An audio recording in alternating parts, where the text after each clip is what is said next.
കൂടുതൽ ആളുകളും പുറത്ത് അധികം ഡിസ്കസ് ചെയ്യാനായിട്ട് മടിക്കുന്ന ഒന്നാണ് ലിംഗ ഉദ്ധാരണം. ലിംഗ ഉദ്ധാരണം ഉണ്ടാവാതിരിക്കുക, അല്ലെങ്കിൽ ലിംഗ ഉദ്ധാരണം ഉണ്ടായിട്ടും അത് ലാസ്റ്റ് ചെയ്യാതിരിക്കുക എന്ന് പറയുന്ന കണ്ടീഷൻ. പുരുഷന്മാരുടെ ലിംഗം ഉദ്ധരിക്കാതിരിക്കുക അല്ലെങ്കിൽ അത് ലാസ്റ്റ് ചെയ്യാതിരിക്കുക എന്ന് പറയുന്നത് ഡിസ്കസ് ചെയ്യേണ്ട ഒരു ടോപ്പിക്കാണോ, അല്ലെങ്കിൽ അത് ഇത്ര വലിയ കാര്യമാണോ എന്ന് നമ്മൾ വിചാരിക്കാം. എന്നാൽ നമുക്ക് ദാമ്പത്തിക ജീവിതത്തിൽ ഇത് ഒത്തിരി പ്രശ്നങ്ങൾ ഉണ്ടാക്കുന്ന ഒന്നാണ്. അതുപോലെ തന്നെ ഇത് പതിയെ പതിയെ നമ്മുടെ സെൽഫ് കോൺഫിഡൻസിനെയും ചിലപ്പം ബാധിക്കാനായിട്ടുള്ള സാധ്യതകളുണ്ട്. ഇന്ന് ഞാനിവിടെ ഡിസ്കസ് ചെയ്യാൻ പോകുന്നത് ഇതുപോലെയുള്ള സെക്ഷൽ ഡിസ്ഫങ്ഷൻ, എറക്ടൈൽ ഡിസ്ഫങ്ഷൻ ഉണ്ടാവുന്നത് അതിന് എന്തൊക്കെ ഡയറ്റ് നമുക്ക് ചെയ്യാം, എന്തൊക്കെ സപ്ലിമെൻറ്റ്സ് കൊടുക്കാം, ഇത്തരത്തിലുള്ള കാര്യങ്ങളാണ് ഞാൻ നിങ്ങളുമായിട്ട് ഡിസ്കസ് ചെയ്യാൻ പോകുന്നത്. ഞാൻ ഡോക്ടർ ആമിന, മെഡിക്കൽ ഓഫീസർ, പ്രാണ നാച്ചിക്യൂർ സെൻറ്റർ.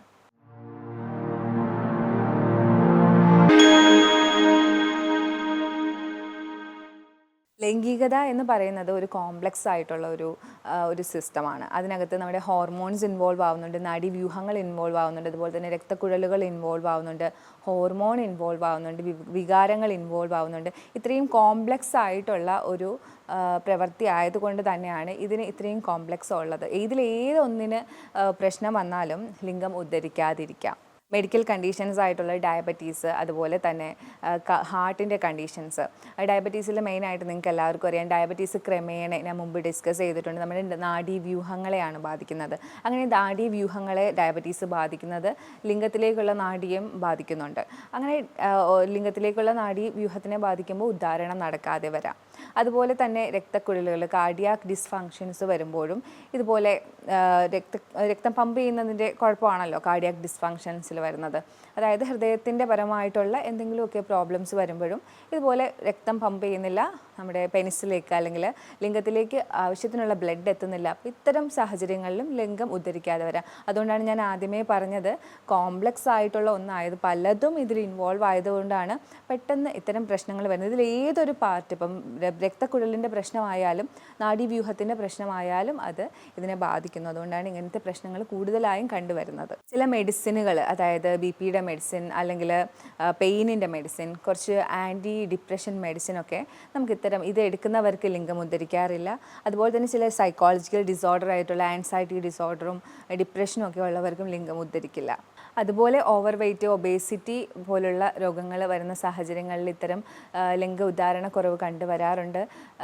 നമ്മൾ കൂടുതലായിട്ടും ഡ്രഗ്സും ആൽക്കഹോളും ഉപയോഗിക്കുന്നവരിൽ നമുക്കറിയാം, ആൽക്കഹോളും ഡ്രഗൊക്കെ കൂടുതൽ ഉപയോഗിക്കുമ്പോഴത്തേക്കും രക്തക്കുഴലുകളെയും നാഡീവ്യവസ്ഥയെ ഇത് നെഗറ്റീവായിട്ട് ബാധിക്കുന്നുണ്ട്. അപ്പോൾ ഉറപ്പായിട്ടും അത് ലിംഗത്തിനെ ബാധിക്കും, ഉദ്ധാരണം നടക്കാതെ വരും, ലാസ്റ്റ് ചെയ്യാതെ വരും. ലിംഗ ഉദ്ധാരണം നടക്കുന്നില്ല, അല്ലെങ്കിൽ ലിംഗ ഉദ്ധാരത്തിന് പ്രശ്നമുണ്ട്, എറക്ടൈൽ ഡിസ്ഫങ്ഷൻ ഉണ്ട് എന്ന് നമുക്ക് എങ്ങനെ അറിയാം? ലിംഗം ഉദ്ധരിക്കില്ല, അല്ലെങ്കിൽ ഉദ്ധരിച്ച ലിംഗം കൂടുതൽ നേരം ലാസ്റ്റ് ചെയ്യില്ല ബെഡ് ടൈമിൽ, അല്ലെങ്കിൽ നമുക്ക് ലൈംഗിക താല്പര്യങ്ങൾ ഉണ്ടാവാതെ ഇരിക്കാം. ഇത്തരം സാഹചര്യങ്ങളിലാണ് നമുക്ക് അതൊരു എറക്ടൈൽ ഡിസ്ഫങ്ഷൻ ആണ്, അല്ലെങ്കിൽ ഉദ്ധാരണക്കുറവ് ഈ വ്യക്തിക്കുണ്ട് എന്ന് നമുക്ക് പറയാൻ കഴിയുന്നത്. ഇത്തരം ലിംഗം ഉദ്ധരിക്കാതെ ഇരിക്കുന്ന അവസ്ഥ, അല്ലെങ്കിൽ ഉദ്ധാരണക്കുറവ് അനുഭവിക്കുന്നവർ ഇത് ഡയറ്റിൻ്റെ പ്രശ്നമാണോ എന്ന് എപ്പോഴും, എല്ലാം ഡയറ്റിൻ്റെ പ്രശ്നം കാരണമാണല്ലോ, അപ്പോൾ ഇതിനൊരു പങ്ക് ഡയറ്റിലുണ്ടോ എന്ന് നമുക്ക് എന്തായാലും ഒരു സംശയം ഉണ്ടാവും. ഉറപ്പായിട്ടും ഡീപ്പ് ഫ്രൈഡ് ആയിട്ടുള്ള ഫുഡ് അധികം കഴിക്കുന്നത് നമ്മുടെ ലിംഗം കൂടുതൽ ഉദ്ധരിക്കാതിരിക്കാനും, ലിംഗത്തിൻ്റെ സാധാരണ എല്ലാ ഭാഗത്തേക്കുമുള്ള ആരോഗ്യം നശിക്കുന്നത് പോലെ തന്നെ ലിംഗത്തിൻ്റെ ആരോഗ്യവും ഇത് നശിപ്പിക്കുന്നതാണ് ഡീപ്പ് ഫ്രൈഡ് ആയിട്ടുള്ള ഫുഡ്. അതിൽ തന്നെ നമ്മൾ ഏത് ഓയിലാണ് ഉപയോഗിക്കുന്നത് നമുക്കറിയില്ലല്ലോ. അപ്പോൾ അത്തരം ഭക്ഷണങ്ങൾ, നിങ്ങൾക്ക് ഇത്തരം പ്രശ്നങ്ങൾ നിങ്ങൾ അനുഭവിക്കുന്നുണ്ടെങ്കിൽ ദയവ് ചെയ്ത് അത്തരം ഭക്ഷണങ്ങൾ നിങ്ങൾ ഒഴിവാക്കുന്നതായിരിക്കും കൂടുതൽ നല്ലത്. നമ്മൾ ഫുൾ ഫാറ്റ് ഡയറി, അതായത് ഫാറ്റുള്ള ഡയറി, നമ്മൾ സ്കിംഡ് മിൽക്ക് എന്നൊക്കെ പറയും, അതല്ലാണ്ട് ഫാറ്റ് ഫുള്ളായിട്ടുള്ള ഡയറി പ്രോഡക്ട്സ് യൂസ് ചെയ്യുന്നത് നമ്മുടെ ഇത്തരം പ്രശ്നങ്ങൾ ഫേസ് ചെയ്യുന്ന ആൾക്കാർക്ക് അത്ര നല്ലതല്ല. കാരണം ഇതിനകത്തുള്ള ആൻറ്റിബോഡീസ് നമ്മുടെ സെക്ഷൽ ഇറക്ഷൻ ഡിസ്ഫങ്ഷനെ കൂടുതൽ വഷളാക്കത്തതേ ഉള്ളൂ.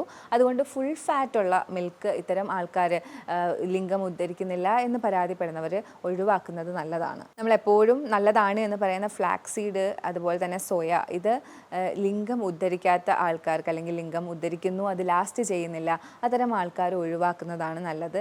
കാരണം ഈസ്ട്രോജൻ്റെ അളവ് ഇത്തരം ഭക്ഷണത്തിൽ കൂടുതലാണ്, ഫ്ലാക്സ് സീഡിലും അതായത് സോയയിലും കൂടുതലാണ്. ഈസ്ട്രോജൻ ഒരു ഫീമെയിൽ ഹോർമോണാണ്. അതുകൊണ്ട് തന്നെ ഇത് കൂടുമ്പോഴത്തേക്കും ടെസ്റ്റോസ്റ്റിറോണിൻ്റെ പ്രവർത്തനം നന്നായി നടക്കില്ല. ഇത്തരം സെക്ഷൽ ഡിസ്ഫങ്ഷൻ ലൂടെ കടന്നു പോകുന്നവർ എന്ത് കഴിക്കണം, എന്ത് കഴിച്ചാലാണ് ഇത്തരം ഉദാഹരണം കുറയുന്നത്, അതിനെ പരിഹരിക്കാൻ പറ്റുക എന്നുള്ളത് എപ്പോഴും ഒരു കൺഫ്യൂഷനും അല്ലെങ്കിൽ ടെൻഷനും നമുക്ക് എപ്പോഴും ഉണ്ടാവും. നമ്മൾ ഒത്തിരി റെഫർ ചെയ്യും. അപ്പോൾ ഇവിടെ ഞാൻ കുറച്ച് സ്റ്റഡീസിലൊക്കെ വന്നിരിക്കുന്ന കാര്യങ്ങളാണ് ഇവിടെ ഡിസ്കസ് ചെയ്യുന്നത്. നമുക്ക് വാട്ടർമെലൺ വളരെ നല്ലതാണ്. വാട്ടർമെലണിൽ അടങ്ങിയിട്ടുള്ള സിട്രുലിൻ എന്ന് പറയുന്ന ഒരു കണ്ടന്റ് ഉണ്ട്, അമിനോ ആസിഡാണ്.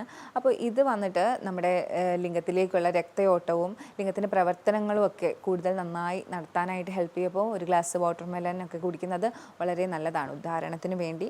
അതുപോലെ തന്നെ മാതളം വളരെ നല്ലതാണ്. മാതളത്തിനകത്ത് ഉള്ള ഒരു ആൻറ്റി ഓക്സിഡൻറ്റ് നൈട്രിക് ഓക്സൈഡിനെ ആക്ടിവേറ്റ് ചെയ്യും.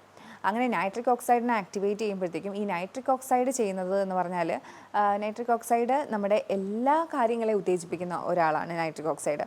ഇത് വന്നിട്ട് ലിംഗത്തിനെയും ഉത്തേജിപ്പിക്കാനായിട്ട് സഹായിക്കും. അങ്ങനെ ലിംഗ ഉദ്ധാരണം കൂടുതലായിട്ട് നമുക്ക് ഉണ്ടാവും. അതാണ് പോമഗ്രാനൈറ്റിൻ്റെ ഒരു ഉപയോഗം. നമ്മുടെ മാതളം കഴിക്കുന്നത് വളരെ നല്ലതാണ്. ഉറുമാൻ പഴം, മാതളം എന്നൊക്കെ പറയും. അതുപോലെ തന്നെ അത്തിപ്പഴം, ഫിഗ്, ഇതൊരു ഡ്രൈ ഫ്രൂട്ടാണ്.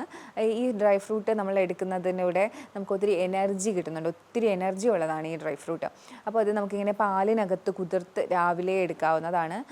എല്ലാ രീതിയിലും ഈ ഡ്രൈ ഫ്രൂട്ട് വളരെ നല്ലതാണ് ബോഡിക്ക്. അതിനോടനുബന്ധിച്ച് തന്നെ ലിംഗത്തിൻ്റെ ഉദ്ധാരണത്തിനും ഈ ഡ്രൈ ഫ്രൂട്ടായിട്ടുള്ള അത്തിപ്പഴം ഒത്തിരി സഹായിക്കുന്നുണ്ട്.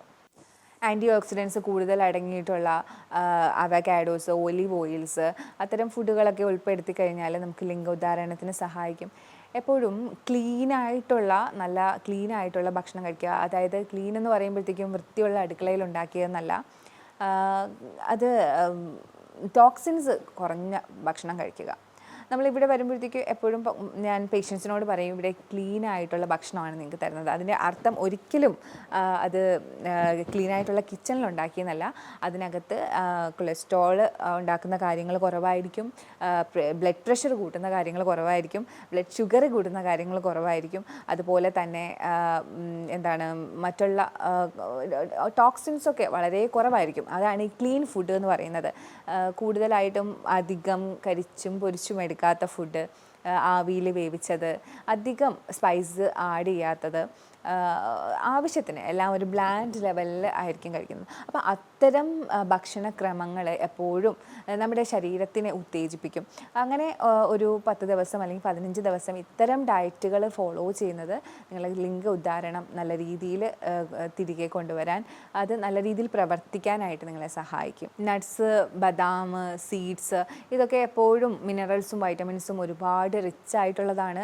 ഇത്തരം ഭക്ഷണങ്ങൾ എപ്പോഴും നമ്മുടെ ബ്ലഡിൽ കൂടുതലായിട്ട് നല്ല കണ്ടൻസ് കൊണ്ടുവരാനും നമ്മുടെ ശരീരത്തിന് നല്ല ആരോഗ്യം തരാനും നല്ല എനർജറ്റിക് ആയിട്ട് വെക്കാനും സഹായിക്കും. നമ്മുടെ ശരീരത്തിൽ മൊത്തത്തിലൊരു എനർജി ഉണ്ടാവും. നമുക്ക് ഉദ്ധാരണത്തിൽ കുറവുണ്ടാവുന്നവർക്ക് കുറച്ച് എനർജിയും ഉണ്ടാവുകയും ചെയ്യും. അപ്പോൾ ഇത്തരം ഭക്ഷണങ്ങളൊക്കെ ഉൾപ്പെടുത്താനായിട്ട് ശ്രമിക്കുക. അതുപോലെ തന്നെ ഗ്രേപ്പ്, ബീട്രൂട്ട് ഒക്കെ ഇത്തരം ഉദ്ധാരണം കൂട്ടാൻ സഹായിക്കുന്നു എന്ന് പറയുന്നുണ്ട്. പക്ഷേ തണ്ണിമത്തനിൽ പ്രത്യേകം സ്റ്റഡികൾ തന്നെയുണ്ട്. തണ്ണിമത്തൻ സിട്രുലിൻ അടങ്ങിയിട്ടുള്ളത് കൊണ്ട് ലിംഗ ഉദ്ധാരണത്തിന് ഒത്തിരി സഹായിക്കുന്നുണ്ടെന്ന്. പക്ഷേ ഗ്രേപ്പും നമ്മുടെ മുന്തിരിയിലും ബീട്രൂട്ടിലൊന്നും സ്റ്റഡീസ് ഇല്ല. പക്ഷേ ലിംഗ ഉദ്ധാരണത്തിന് ഒരുപാട് സഹായിക്കുന്നുള്ള, നമ്മുടെ തണ്ണിമത്തനെ പോലെ സഹായിക്കുന്നുണ്ട് എന്നാണ് പറയപ്പെടുന്നത്. ബീട്രൂട്ടും മുന്തിരിയും സഹായിക്കുന്നുണ്ട്. വൈറ്റമിൻസും മിനറൽസും ധാരാളമായിട്ട് അടങ്ങിയിട്ടുള്ള ഭക്ഷണങ്ങളാണ് ഉദാഹരണം കുറഞ്ഞവർ കൂടുതലായിട്ടും കോൺസെൻട്രേറ്റ് ചെയ്യേണ്ടത്. നമ്മൾ ആരും തന്നെ ഒരിക്കലും വൈറ്റമിൻസും മിനറൽസും ഒന്നും അല്ല കോൺസെൻട്രേറ്റ് ചെയ്യുന്നത്. എപ്പോഴും നമ്മുടെ നാവിൻ്റെ രുചിയാണ് നമ്മൾ കോൺസെൻട്രേറ്റ് ചെയ്യുന്നത്. ഒരുപാട് പ്രോട്ടീനും ഒരുപാട് കാർബോഹൈഡ്രേറ്റും ഫൈബറും ഒക്കെ കഴിക്കുന്നതിൻ്റെ കൂട്ടത്തിൽ നമുക്ക് വൈറ്റമിൻസും മിനറൽസും കൂടി വേണം. പ്രത്യേകിച്ച് ലിംഗത്തിന് ഉദ്ധാരണം കുറവുള്ള സാഹചര്യത്തിൽ കൂടുതൽ വൈറ്റമിൻസിലും മിനറൽസിലും കോൺസെൻട്രേറ്റ് ചെയ്യേണ്ടതുണ്ട്. അതുകൊണ്ടാണ് ഞാൻ പറഞ്ഞത് നട്ട്സ്, ഡ്രൈ ഫ്രൂട്ട്സ് ഒക്കെ ഉൾപ്പെടുത്തുന്നത്. അതും അതിൽ തന്നെ എസ്പെഷ്യലി ഫിഗൊക്കെ കഴിക്കുന്നത് വളരെ നല്ലതാണെന്ന് ഞാൻ പറഞ്ഞിരുന്നു. ഇനി നമുക്ക് നമ്മൾ ലിംഗ ഉദ്ധാരണത്തിനായിട്ട് സഹായിക്കുന്ന സപ്ലിമെൻറ്റ്സ് ഏതൊക്കെയാണെന്ന് നോക്കാം. വൈറ്റമിൻ B3, നിയാസിൻ നമുക്ക് എങ്ങനെയാണ് ഹെൽപ്പ് ചെയ്യുന്നതെന്ന് ചോദിച്ചാൽ, ഇത് നമുക്ക് ബ്ലഡ് തിന്നറായിട്ടാണ് ഹെൽപ്പ് ചെയ്യുന്നത്. വൈറ്റമിൻ B3 അടങ്ങിയിട്ടുള്ള ഭക്ഷണങ്ങൾ നമ്മൾ കൂടുതൽ കഴിക്കുകയാണെങ്കിൽ ഈ ഇത്തരം ബ്ലഡ് തിന്നിങ് പ്രോപ്പർട്ടീസ് ഉണ്ടാവും. അങ്ങനെ നമുക്ക് കൊളസ്ട്രോളൊക്കെ ഉള്ളത് ബ്ലോക്ക് ഉണ്ടാക്കുകയും ലിംഗത്തിലേക്കുള്ള ബ്ലഡ് സപ്ലൈ കുറയുകയും ചെയ്യും. അപ്പോൾ ഇത്തരം ബ്ലഡ് തിന്നേഴ്സ് ആയിട്ടുള്ള വൈറ്റമിൻ B3 നിയാസിൻ നമ്മൾ യൂസ് ചെയ്യുവാണെങ്കിൽ നമുക്ക് കൂടുതലായിട്ട് ലിംഗത്തിൻ്റെ ഉദ്ധാരണം ഉണ്ടാവും. കാരണം ലിംഗത്തിൻ്റെ ആ ഒരു ബ്ലഡ് ഫ്ലോ ഇത്തരം കൊളസ്ട്രോൾ ഉള്ളവർ അവർക്ക് ഉണ്ടാവുന്ന പ്രശ്നങ്ങളിൽ നിന്ന് ഇത് തടയും. വൈറ്റമിൻ സി എന്താണ് ചെയ്യുന്നതെന്ന് വെച്ചാൽ നേരത്തെ ഞാൻ പറഞ്ഞിരുന്നു നൈട്രിക് ഓക്സൈഡിൻ്റെ ഒരു ഇത്. അപ്പോൾ നൈട്രിക് ഓക്സൈഡിൻ്റെ ലെവൽ കൂടും. അപ്പോൾ ഞാൻ നേരത്തെ പറഞ്ഞതുപോലെ നൈട്രിക് ഓക്സൈഡ് സാധാരണ എല്ലാ ഉത്തേജനങ്ങളും നടത്തുന്നത് നൈട്രിക് ഓക്സൈഡാണ്. അപ്പോൾ ഈ നൈട്രിക് ഓക്സൈഡ് ലിംഗത്തിൻ്റെ ഉദ്ധാരണവും ഇത് കൂട്ടും. അങ്ങനെ വൈറ്റമിൻ സി അടങ്ങിയിട്ടുള്ള ഭക്ഷണങ്ങൾ നിങ്ങൾ കൂടുതൽ കഴിക്കുമ്പോൾ ഉദ്ധാരണം കൂടാനായിട്ട് സഹായിക്കും. വൈറ്റമിൻ ഡി എപ്പോഴും ഹോൾ ഫങ്ഷന് വേണ്ടിയിട്ടുള്ളതാണ്. സ്കിന്നായാലും ബോണായാലും എല്ലാത്തിനും വേണ്ടിയിട്ടുള്ളതാണ്. ഇപ്പോൾ വൈറ്റമിൻ ഡി എഗ്ഗിലും ഫിഷിലും ഒക്കെയാണ് കൂടുതലായിട്ടും അടങ്ങിയിരിക്കുന്നത്, പിന്നെ ഡയറക്റ്റ് സൺലൈറ്റൊക്കെ. അപ്പോൾ വൈറ്റമിൻ ഡിയുടെ സപ്ലിമെൻറ്റ് നിങ്ങൾക്ക് എടുക്കാം ഇത്തരം അവസരങ്ങളിൽ. അത് കുറവാണെങ്കിൽ അത് സപ്ലൈ ചെയ്ത് കൊടുക്കാം. കാരണം ഓവറോൾ ഹെൽത്തിന് ആവശ്യമായിട്ടുള്ളതാണ് വൈറ്റമിൻ ഡി എന്ന് പറയുന്നത്. അതുപോലെ തന്നെ സിങ്കിൻ്റെ സപ്ലിമെൻറ്റ്സ് ടെസ്റ്റോസ്റ്റിറോണിനെ നിയന്ത്രിക്കുന്നുണ്ട്. സിങ്കിൻ്റെ സപ്ലിമെൻറ്റ്സ് നിങ്ങൾക്ക് എടുക്കാം. അതുപോലെ തന്നെ വൈറ്റമിൻ B9 അതായത് ഫോളേറ്റ് എടുക്കുന്നതിലൂടെ നമുക്ക് മൂഡ് സ്റ്റെബിലൈസിങ് ആണ്. നമ്മൾ ആദ്യം തന്നെ ഡിസ്കസ് ചെയ്തതാണ് മൂഡ്. നമ്മുടെ എല്ലാ രീതിയിലുള്ള ഒരു ബാലൻസും ഇതിനകത്ത് വേണം. അപ്പോൾ മൂഡ് സ്റ്റെബിലൈസർ ആയിട്ടുള്ള ഇതും എടുക്കുകയാണെങ്കിൽ സ്ട്രെസ് ലെവലും കാര്യങ്ങളും ആൻസൈറ്റിയൊക്കെ ഒന്ന് കുറഞ്ഞു കിട്ടും. വൈറ്റമിൻ ഇ ടെസ്റ്റോസ്റ്റിറോൺ കൂടാനായിട്ട് സഹായിക്കും, മെയിൽ ഹോർമോൺ ആയിട്ടുള്ള. അപ്പോൾ വൈറ്റമിൻ ഇ എടുക്കുന്നതും വളരെ നല്ലതാണ്. ലാർജിനിൻ അടങ്ങിയിട്ടുള്ള പംകിൻ സീഡ്സും അതുപോലെ സീഡ് വർഗ്ഗങ്ങളൊക്കെ എടുക്കുമ്പോൾ നൈട്രിക് ഓക്സൈഡിൻ്റെ കൂടുതലാണ് ഉണ്ടാകുന്നത്. നൈട്രിക് ഓക്സൈഡ് ഞാൻ നേരത്തെ പറഞ്ഞതുപോലെ ഉദ്ധാരണങ്ങളെയാണ് ഹെൽപ്പ് ചെയ്യുന്നത്. അതോടുകൂടി ലിംഗത്തിൻ്റെ ഉദ്ധാരണത്തിനെ ഇത് ഹെൽപ്പ് ചെയ്യുന്നുണ്ട്. മഗ്നീഷ്യം എപ്പോഴും നല്ലതാണ്. മഗ്നീഷ്യം കുറഞ്ഞു പോയാൽ ലിംഗത്തിൻ്റെ ഉദ്ധാരണം കുറയും. മഗ്നീഷ്യം എപ്പോഴും ബ്ലഡ് വെസൽസിനെ കൂടുതൽ നല്ല ആരോഗ്യകരമായിട്ട് വെക്കാനായി റിലാക്സ് ചെയ്യുന്ന ഒന്നാണ് മഗ്നീഷ്യം എന്ന് പറയുന്നത്. അപ്പോൾ ഇതിൻ്റെ കുറവ് നമ്മുടെ ബ്ലഡ് വെസൽസിനെ കൺസ്ട്രക്റ്റ് ചെയ്യുകയും ലിംഗത്തിൻ്റെ ഉദ്ധാരണം കുറയ്ക്കുകയും ചെയ്യും. ഇന്ന് നമുക്ക് കൂടുതലായിട്ടും അവക്കാഡോസ്, ലെഗ്യൂംസ് ഒക്കെ ഉപയോഗിക്കാം മഗ്നീഷ്യം കൂടുതലായിട്ട് നമുക്ക് കിട്ടാനായി. ടെസ്റ്റോസ്റ്റിറോൺ ഇത്രയും ഇമ്പോർട്ടൻ്റ് ആണോ, ഇത്രയും യൂസ്ഫുൾ ആണോ എന്ന് നമുക്ക് എന്തായാലും തോന്നാം.